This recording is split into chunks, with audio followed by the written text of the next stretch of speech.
राधा जी की मृत्यु कैसे हुई?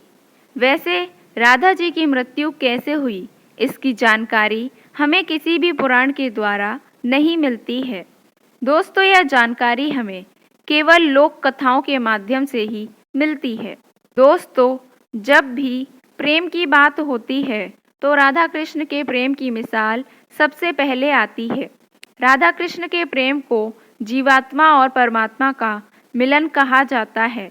कहा जाता है कि श्री कृष्ण को केवल दो ही चीज़ें सबसे ज़्यादा प्रिय थीं और ये दोनों ही चीज़ें आपस में एक दूसरे से जुड़ी हुई थीं और वो थीं बांसुरी और राधा।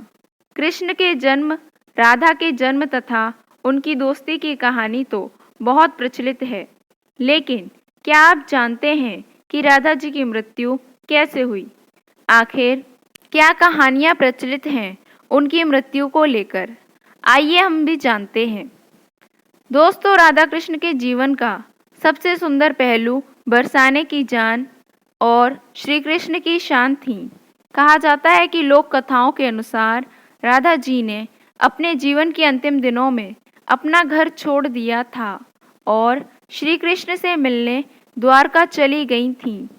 कृष्ण के वृंदावन छोड़ने के बाद से राधा का जिक्र बहुत कम हो गया। राधा और कृष्ण जब आखिरी बार मिले थे तो राधा ने कृष्ण से कहा था, भले ही वह उनसे दूर जा रहे हैं, किंतु मन से कृष्ण हमेशा उनके साथ ही रहेंगे। इसके बाद कृष्ण मथुरा गए और कंस और बाकी राक्षसों को मारने का अपना काम पूरा किया। इसके बाद प्रजा की रक्षा के लिए श्री कृष्ण द्वारका चले गए और द्वारकाधीश बन गए।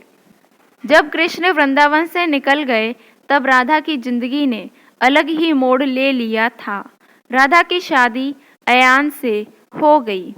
राधा ने अपने दाम्पत्य जीवन की सारी रस्में निभाईं और बूढ़ी हो गई, लेकिन उनका मन तब भी श्री कृष्ण के लिए समर्पित था।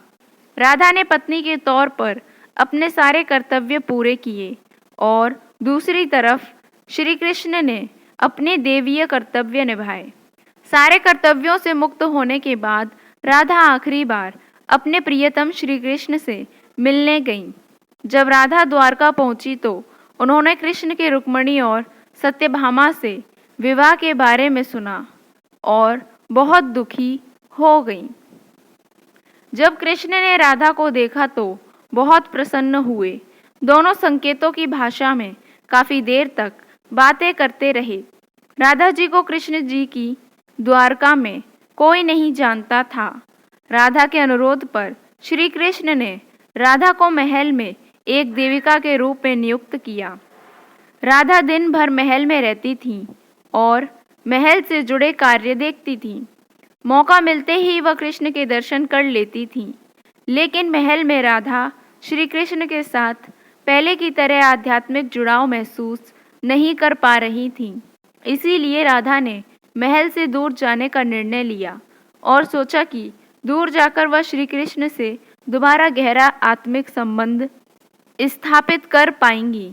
उन्हें नहीं पता था कि वह कहाँ जा रही हैं, लेकिन भगवान श्री कृष्ण जानते थे। लेकिन जैसे जैसे समय बीता तो राधा बिल्कुल अकेली और कमज़ोर हो गई। उस वक्त उन्हें भगवान श्री कृष्ण की आवश्यकता पड़ी। आखिरी समय में भगवान श्री कृष्ण उनके सामने आ गए।